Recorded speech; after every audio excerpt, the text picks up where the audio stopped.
Moto Tubers, welcome to Thomson Custom Bikes. Today we're going to be rebuilding a stock Harley Davidson CV carburetor. You can typically tell that it's a CV carburetor because of this round portion on the top that houses the spring seat and the vacuum piston, which we'll get to later. But for now, let's go ahead and start disassembling, and I'm going to show you the crucial parts. As you can see over here, I have all the new parts ready to go. New needles, new jets, needle seats, float bowl, float valve, parts for the accelerator pump, the diaphragm, things of that nature. I've also got a new float here, and spring, and of course diaphragms and O-rings and gaskets and seals. It really doesn't matter where you start on these carburetors. You could start at the top, you could start at the bottom, but today I'm going to go ahead and start at the bottom.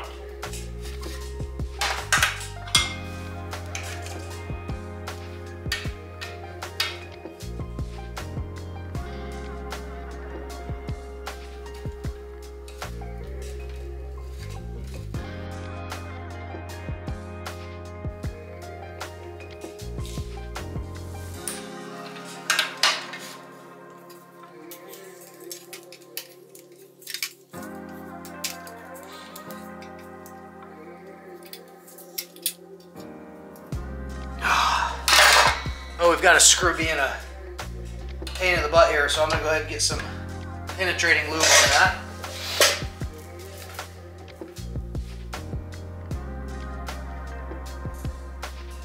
You know, while I'm in here, it wouldn't hurt to go ahead and hit some of these other bolts as well, because this whole carburetor is going to be going inside of our... Oh, look, he's missing a screw there. It's going to be going inside of our ultrasonic parts cleaner.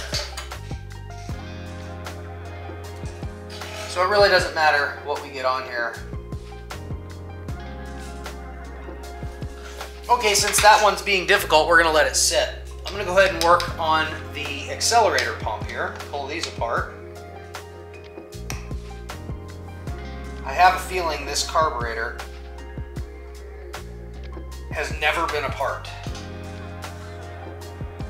since it was put on the bike.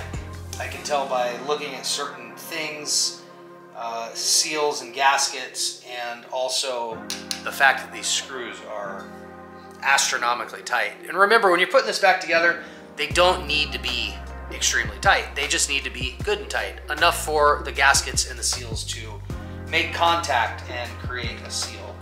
Accelerator pumps create a vacuum, and that vacuum, over years and years and years of use, kind of seal these things off, make them real difficult to get open. There we go. So we got all three of those loose.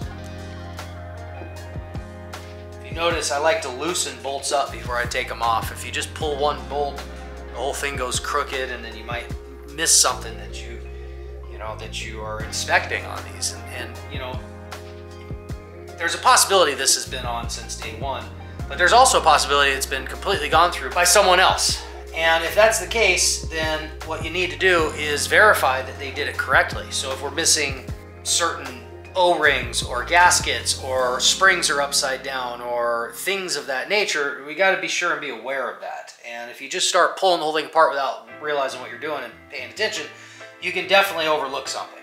So we'll go ahead and pull this float off now, float bowl off now.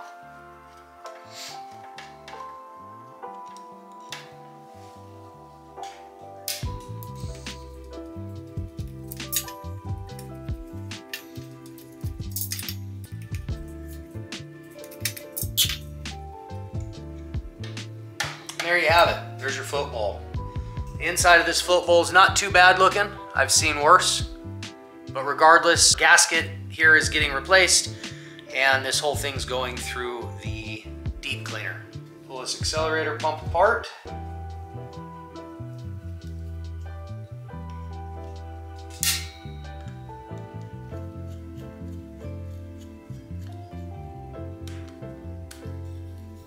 Now there is a spring under here and a diaphragm, so always hold your hand on that when you're unscrewing the last couple screws, so it doesn't just fly off on you. Here we go, there you go. And there's also a tiny little O-ring in there, and there's your diaphragm. So pull that apart, pop this diaphragm out of here that's pretty much sealed itself in there. That's okay, it's getting replaced. It's real brittle feeling.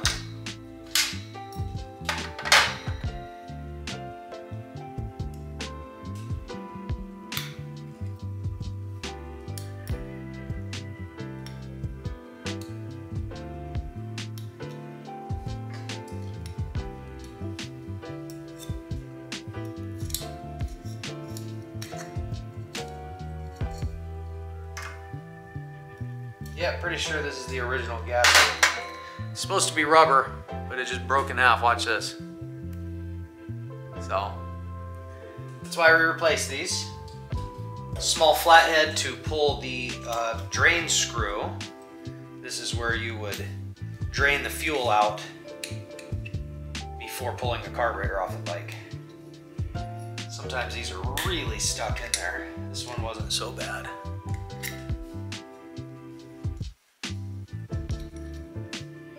There's your drain. Look, no big deal.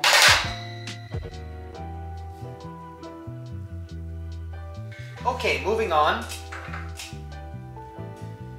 We've got the float bowl area of the carburetor here, and there is always a retention rod in here. Some carburetors, these go in one way. Some carburetors, they go in either way.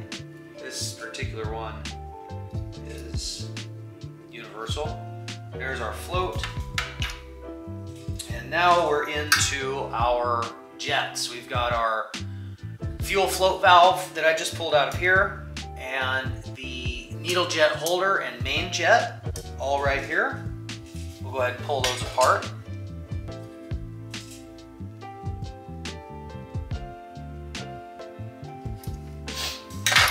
All right, that one's pretty stubborn. Let's go ahead and spray it down here. Yeah, I would say overall this carburetor was fairly clean. Wasn't in the worst condition, as you can see. But we'll get it even better. Plus we have to replace all these things. All right, let's give this another try.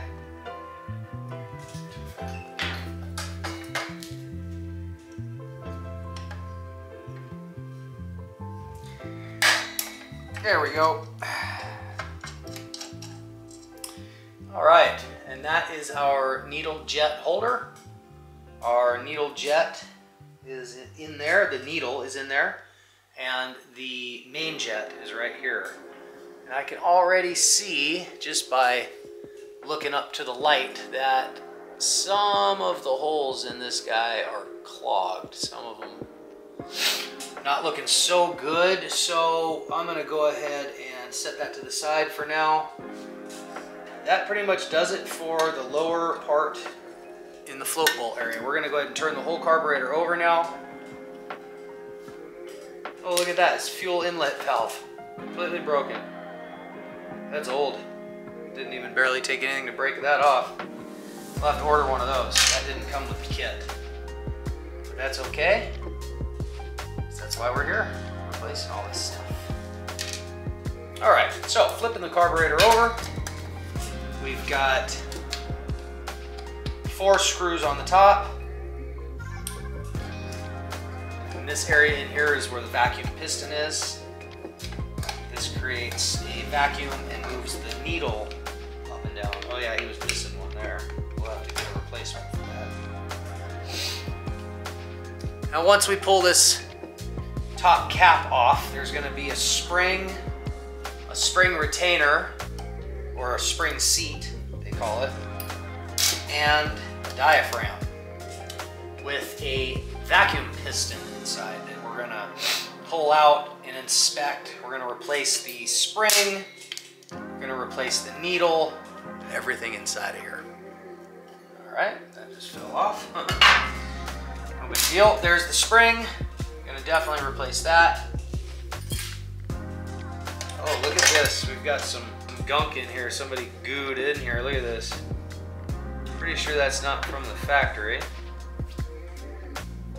So interesting. Yeah, that kind of ruined that diaphragm, I can see. That's all right, we have a new one. So I'll go ahead and pull this vacuum piston out. And inside, ooh, look at that. Oh, look at that. There's stuff down inside there. Look at this. Looks like, almost looks like, look at that right there. Almost looks like wood shavings or something. Anyway, here is our spring seat. This is what holds the spring in place and the needle in its place. We're gonna go ahead and replace that, set it to the side. The needle should just fall right out in your hand. Do a quick inspection of the needle. I see that it is numbered here, 7-2. All right, noted. But I'm gonna set that to the side for now. Don't like the way this diaphragm looks. It's got some gunk on it, and this slide here is pretty disgusting. You can see right there how grody that is. That should be clean as a whistle and slide real good there. So we're gonna go ahead and fix that. I'll show you real quick here. For reassembly purposes, there is only one way that this slide can go in. If you try to put it in backwards like this, it won't go in. They designed it as a one-way slide. So that's convenient, helps you to put this thing back together easier. Okay, up next we're gonna take the choke cable off because we don't want that going through the parts cleaner. It is a plastic 9/16 right here that you're gonna have to just break loose and get in there with your fingers, back it out. I'll show you what that looks like. Okay, there's our plunger for the choke. As you can see, it's in pretty bad shape there.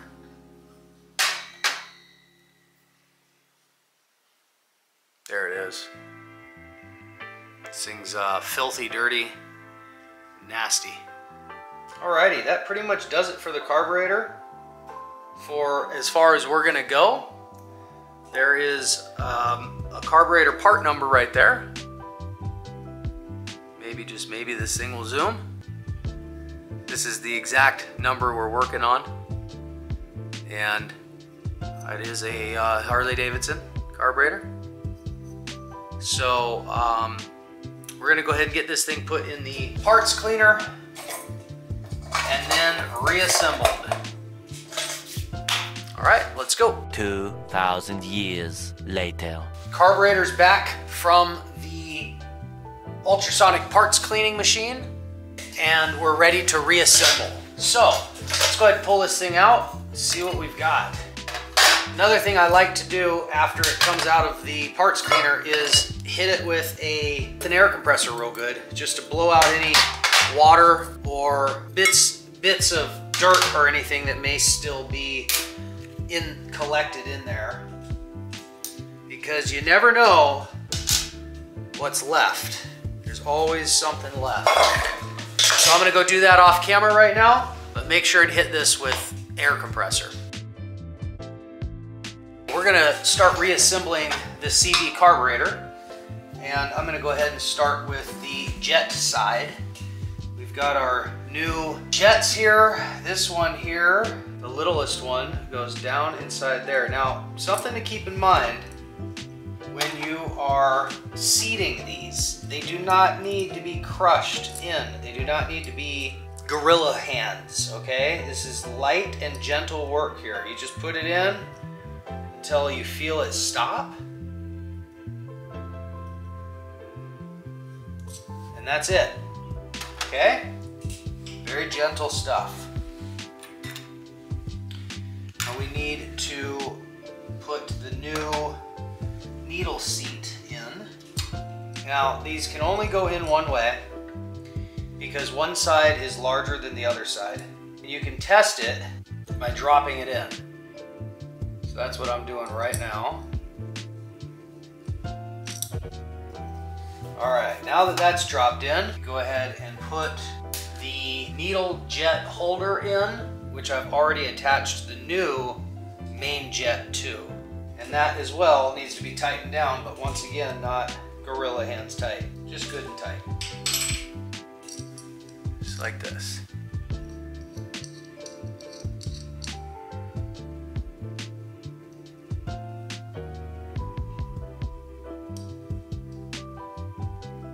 You're gonna want an 8mm to give this just a little bit of a snug down in there. Okay, that's good. So now our jets are in. This particular carburetor does not have an air fuel jet. So the kit came with one. Not really too sure why this one doesn't have it, but I'm not gonna stress it because as you can see, the port is completely blocked off right there, and it is not anything I can do. So we'll just go ahead and leave that alone for now and move on.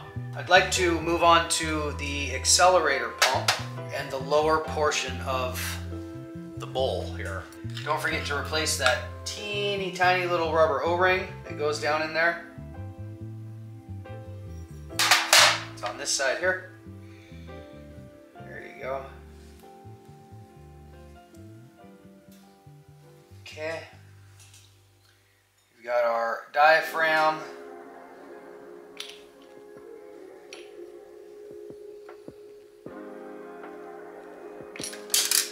Okay, the diaphragm has a small ledge in here. This diaphragm has a ledge here, okay? Now if you take that and you put it in upside down, it won't seat in there. It doesn't seat, but you put it the correct way and it'll actually seat itself inside of there. That's how it goes. Do it this way here. There we go. Press that down on there. And now you're ready to screw that back down.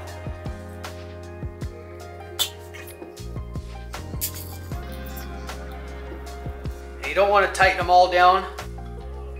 You just want to get it just snug, just a little barely snug. Keep your thumb on it, keeping pressure on the diaphragm while you install the other 3 screws. Once you have all 3 screws in place, then you can take your finger off. You don't have to worry about compressing this diaphragm down. So now all 3 screws are in. I'm going to go ahead and tighten them down.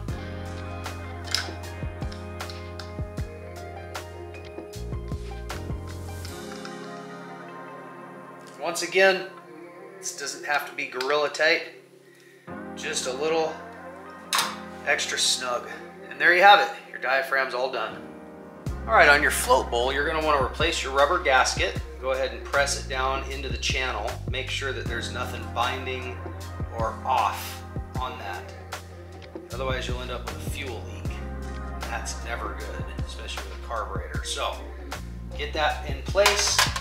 This is the accelerator pump plunger. It kind of is shaped like an Allen wrench here. I'll show you. And this right here, very important, goes on this mechanism, but not on the outside. It goes on the inside, just like this.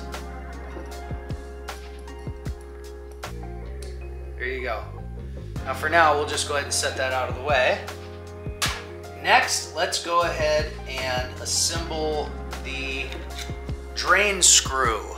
The drain screw goes at the bottommost part of the float bowl here. There's a little 90 degree that comes out. That's where you can put a hose so that your fuel will drain not onto your engine. So anyway, we'll go ahead and replace this. It's a flathead. Tighten it down good and tight. Okay, we cleaned our cable choke pull. You can see how it works. Nice and clean piece here now. We're gonna go ahead and reinstall this. Always give it one last good wipe down.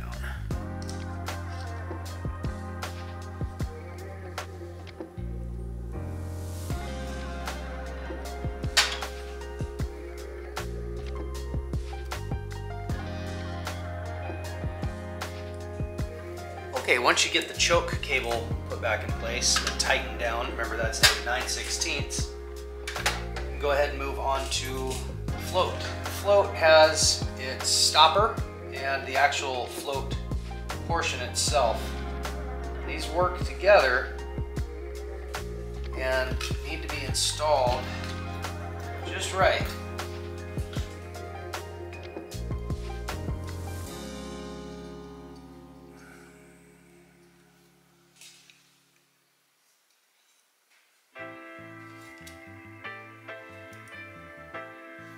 So that your float sits open like that when the carburetor is on the bike, and when the fuel comes in, what happens is it fills up and this actually floats, and inside there that piston closes off the fuel flow. Alright, so that's installed. So we're going to go ahead and install the float bowl, and then when we're done with that, we're going to flip the carburetor over and work on the diaphragm slide.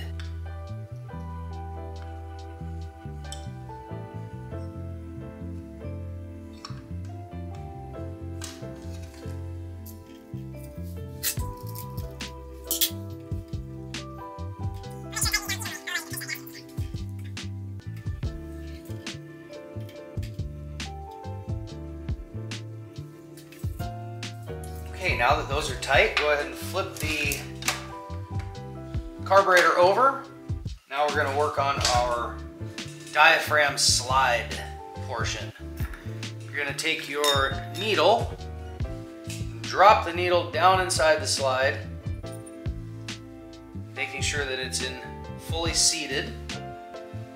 Take your needle spring seat, set it down in there, making sure that it's seated so that those 6 pieces are offset from the 6 metal pieces on the bottom side. Then from there you install your new spring and slide this down inside your carburetor, making sure your needle goes inside of the emulsion tube. There we go. Just like that. Watch that needle right there. You want to make sure that goes inside that emulsion tube. Drop this down. Very important part of this is not allowing this diaphragm to get pinched when you're reinstalling the cap. There's a trough here that this actually sits down inside. You want to make sure that it's sitting just down inside there before you install this. Okay, then once you have your spring installed, go ahead and put the cap on, making sure not to pinch that diaphragm, and reinstall your 4 screws.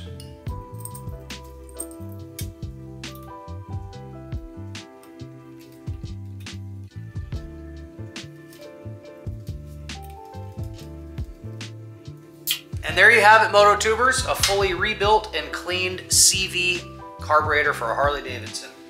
I hope you guys enjoyed the video. Maybe you learned something. Maybe it helped you clean your CV carburetor. We'll catch you guys next time.